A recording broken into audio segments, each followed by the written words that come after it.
નમસ્કાર ખેડૂત ભાઈઓ, મિત્રો, વડીલો. હવામાન માહિતી વાવથરા યુટ્યુબ ચેનલ ઉપર આપનું સ્વાગત છે.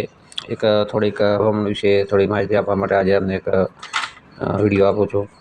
થોડોક આજથી હવામાનમાં પલટો આવ્યો છે, એટલે કે કોઈ વાદળ કે વરસાદ એવો નથી, પણ આજથી થોડો ગરમીનો પારો વધ્યો છે. એનું કારણ છે કે એક હિન્દ મહાસાગરમાં એટલે કે બંગાળની ખાડીમાં એક મિની વાવાઝોડું બની રહ્યું છે. એ ધીરે ધીરે તમિલનાડુ છે, કેરળ બાજુથી અને તે અરબ સાગર ઉપર આવશે, એટલે એ હવાઓ આપણે એ દિશા તરફ જતી હોય છે, એટલે આપણે પવનમાં ફેરફાર થયો છે. એટલે 2-3 દિવસ ગરમી થોડી આપણા વિસ્તારમાં વધારે છે, અને એના પછી થોડો હવામાનમાં ફેરફાર થઈ અને ફેર રાબેતા મુજબ શિયાળુ પવન રહેશે. અત્યારે આપણને લાગે છે કે 2-3 તારીખ સુધી મારા અંદાજ મુજબ પવન ફરતો રહે છે અને ઠંડીનું પ્રમાણ ઘટશે, અને ધીરે ધીરે એ પવન શિયાળો થઈ જશે લગભગ 2-3 તારીખ પછી. અને આજે 27 તારીખ છે, એટલે કે હજી 4-5 દિવસ મિનિમમ આવું જે અત્યારે વાતાવરણ છે એવું રહેવાની સંભાવના છે ખેડૂત ભાઈ.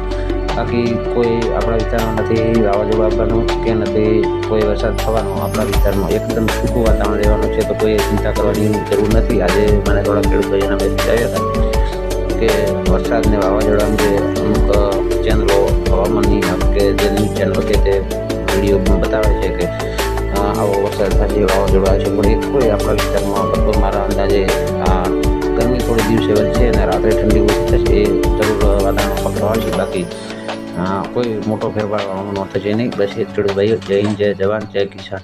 માહિતી વાવથરા યુટ્યુબ ચેનલને ખેડૂત ભાઈઓ સબસ્ક્રાઈબ કરો, વિડીયોને લાઈક કરો. ઘણા ખેડૂત ભાઈઓને મેસેજ આવતા હતા કે આ વાવાઝોડાથી આપણા વિસ્તારમાં હવામાન બદલાશે કે વરસાદ થવાની શક્યતા છે. અમુક સમાચારોના માધ્યમથી જાણવા મળી રહ્યું છે.